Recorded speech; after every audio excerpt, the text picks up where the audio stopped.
This desecration is on your shoulders! Was Jesus just angry, or was he declaring war on a broken system? In The Chosen Season 5, Episode 2, the end of the episode, we get one of the most iconic Bible moments ever, and that is Jesus cleansing the temple in Jerusalem, flipping over the tables, whipping the people, all of that great, juicy stuff that we love to see. I mean, it's not the best stuff, but it is cool nonetheless, in my opinion. Today we're going to talk about, what does this mean? Why did Jesus do this? And it is so much more than just flipping tables. Today we're going to talk about the historical meaning, the prophetic meaning, and just politically why Jesus did this and how it ties in to the rest of the season and how Jesus is accelerating things as we get closer to his ultimate crucifixion. So, hello, my name is Eli Hollingsworth. Welcome back to Against the Current, and let's go ahead and roll that intro.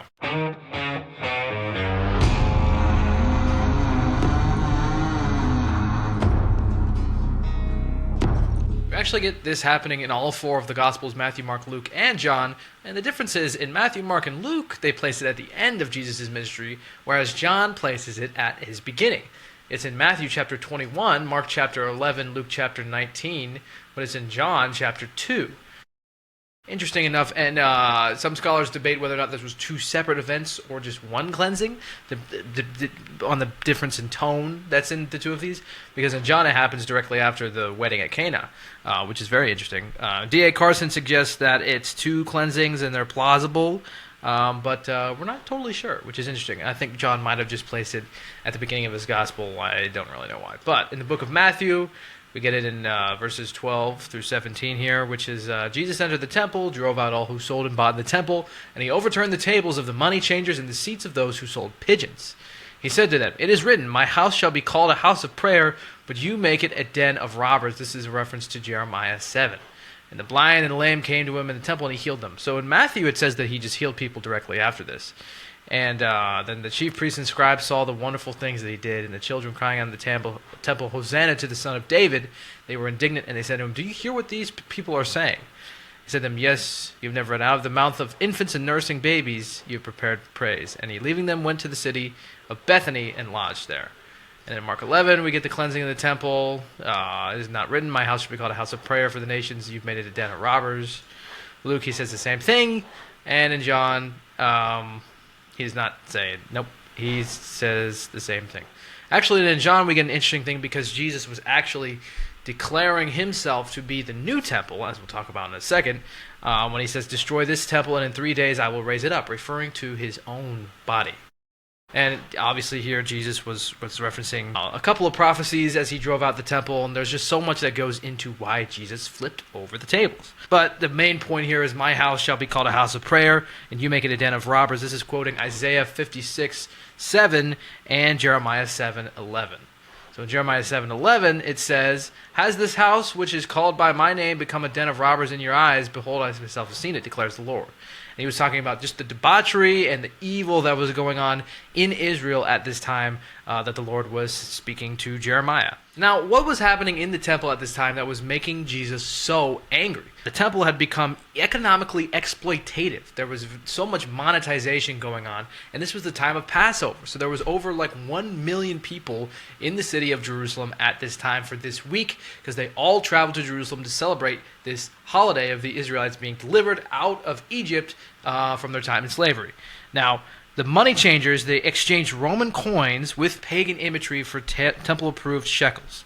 And they would drive up the prices of these animals because there was a lot of Gentiles, there was a lot of people who weren't Jewish or didn't have a spotless animal for sacrifice coming in to Jerusalem to offer something up, to be a part of this celebration and to be, one of the people in this time. And they were driving up the prices, so then people weren't able to do that. And the only way you could participate in the celebration is if you had a spotless animal ready for sacrifice. And so to buy one, you would have to pay a lot more than you normally would, which is how the sellers and the vendors in the temple at this time were, just being very exploitative and getting more for themselves. And this commerce took place in the court of the Gentiles, and the only area where non-Jews were allowed to worship in. And we kind of get a lot of this context in The Chosen Season 5, Episode 2, in that conversation between Andrew, Philip, Leander, Batia, and the other Gentiles who come to be a part of the Passover.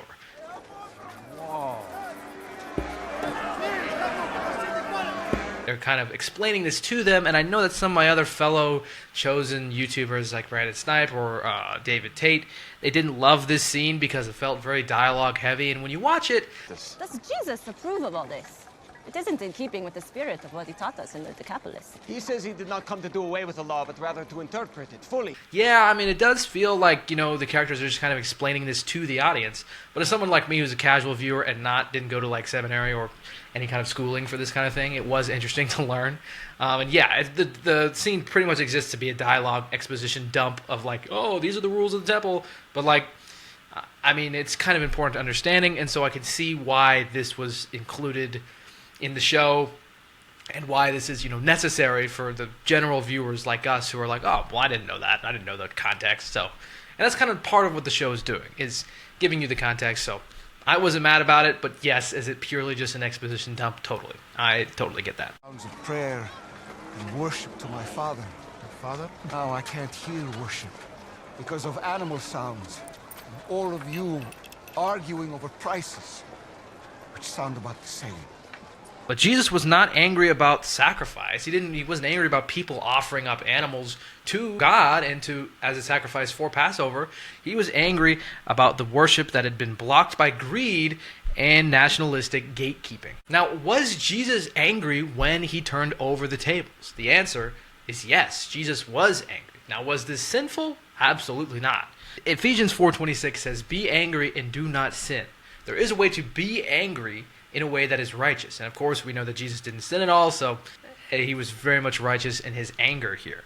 Now, the Greek word used is a word that I can't pronounce, but the Greek word denotes deep, settled anger, not rage or outburst.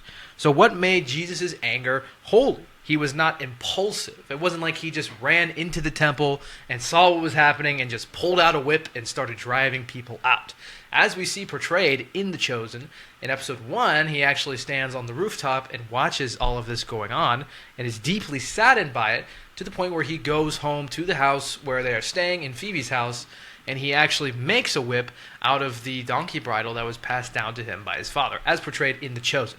Now, in the actual Bible, we don't get Jesus making this out of the donkey bridle, but we do know from the book of John chapter 2 that he fashioned a whip. And this was no easy task. This wasn't something that you just kind of throw together. Jesus had to have premeditated this event because he had to fashion a whip, which takes a lot of time. So he probably, saw what was happening in this and decided to premeditate this ordeal. And it was, of course, having ramifications on the political climate that was at the time, that we'll get into in a second, as portrayed in The Chosen. Mark 11:11, it says, "He entered Jerusalem and went into the temple. And when he had looked around at everything, it was already late. He went out to Bethany with the 12.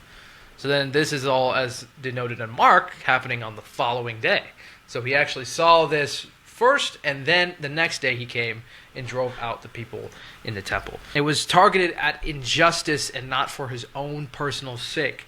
Now, we know from the Bible that it says multiple times that God is a jealous God. And that's something that, is kind of confusing sometimes, because jealousy is a sin. But jealousy, when you are jealous of something that does not belong to you, is a sin. And everything belongs to God. So God being jealous of something that belongs to him, such as our love or our devotion, or in this case, our sacrifice, then obviously he is righteous in being angry about that, because it belongs to him, and therefore he has the right to take it or to be angry when it's not given to him. And it was for the other people there, especially the marginalized Gentiles who were being robbed of access to God. They just wanted to participate in the celebration. And the fact that it was kept and it was locked behind a paywall where you had to pay a bunch of money in order to participate in the Passover was not right. Money changers, they knew this, but they just wanted more money for themselves. So Jesus was targeting his anger at greed. He was targeting it at the people who were exploiting the Gentiles for their own, monetary gain. There was also a prophetic meaning to Jesus cleansing the temple. He wasn't just doing it to clean up bad behavior. He was fulfilling prophecies and quoting previous scripture to make his point. Let's go ahead and take a look at Isaiah 56, where in this passage, God is telling the Israelites what his temple is to be used for, and how his temple is going to be a place of sacrifice. In Isaiah 56:7, he says, "These I will bring," he's talking about foreigners, and he's prophesying the Gentiles who will be able to freely participate in the sacrifice in the temple with the Jews. And he's saying, "These I will bring into my holy mountain, and make them joyful in my house of prayer." which is, as Jesus says, my house shall be called a house of prayer for all nations. And he says to the money changers, but you make it a den of robbers. Jesus was not pulling any punches here, but he was quoting Scripture.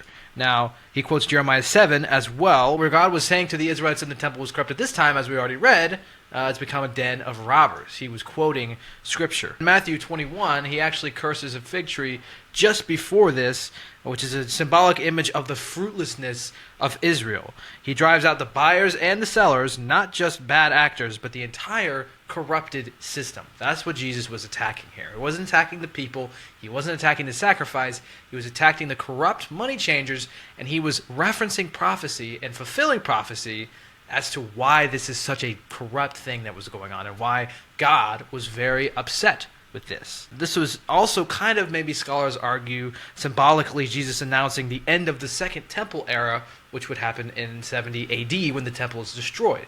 We saw Jesus kind of get a vision of this in Season 5, Episode 1, when all those Romans were burning down the temple. That was what Jesus was seeing there. And he's also declaring himself the new temple in John 2:19.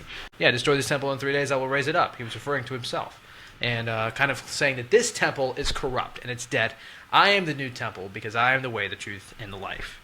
And this moment changed everything. Jesus did this very methodically and, strategically, because he's also ramping up the anger in the political climate to where the Pharisees and the Romans would want to crucify him.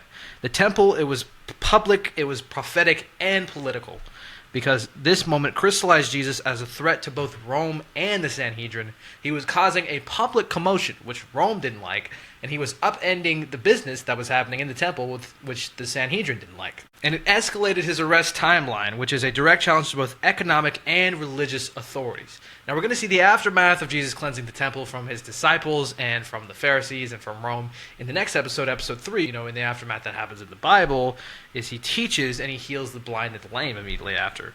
And the children cry out, Hosanna to the Son of David, which is a really cool moment, and I think that The Chosen really did a good job of portraying this. I think we're going to see that kind of play out next episode. But a great end to episode 2 and a great kickoff to the season that really, is kind of kick butt and cool and really shows Jesus in his true righteous anger here. Jonathan does a great job in his performance, as always. I mean, he's just a top-class actor, and he portrays this really well, where Jesus was deeply saddened and angered by what was taking place in the temple here. Now, what does this mean for us today? What is Jesus cleansing the temple? What can we learn from this and take away into our daily lives?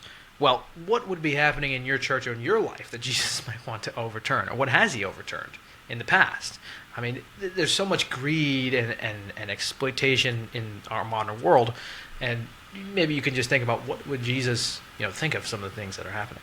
What's one part of the cleansing of the temple that maybe you didn't think about before, or what's something new that you learned from seeing this in The Chosen? Please let me know down below in the comments. I'm going to be trying to come out with tons of content about The Chosen Season 5. We're going to get episodes dropping weekly. Next week we're going to get 3, 4, and 5, which is really exciting. And this season is just absolutely the best they've ever done. I love it so much. I hope you're enjoying this season. It's really, really good. I'm watching it on Amazon Prime. Make sure you are too, by the way. It's the exclusive way to watch The Chosen, and we want to show them love because they're hosting this as a third party. And I know it's not free and easy like the Chosen app, but Amazon Prime is still really awesome. There's a lot of great shows on there, so please go check it out on Amazon Prime. And tell me what you think. Have you watched the episodes yet? It's really, really great. Thank you so much for watching. I hope you enjoyed. Next, we're going to talk about the Last Supper because they're portraying that in The Chosen here. And why are they doing it out of order? I mean, it's really confusing, right? So we'll doing that next. I will see you guys in my next video.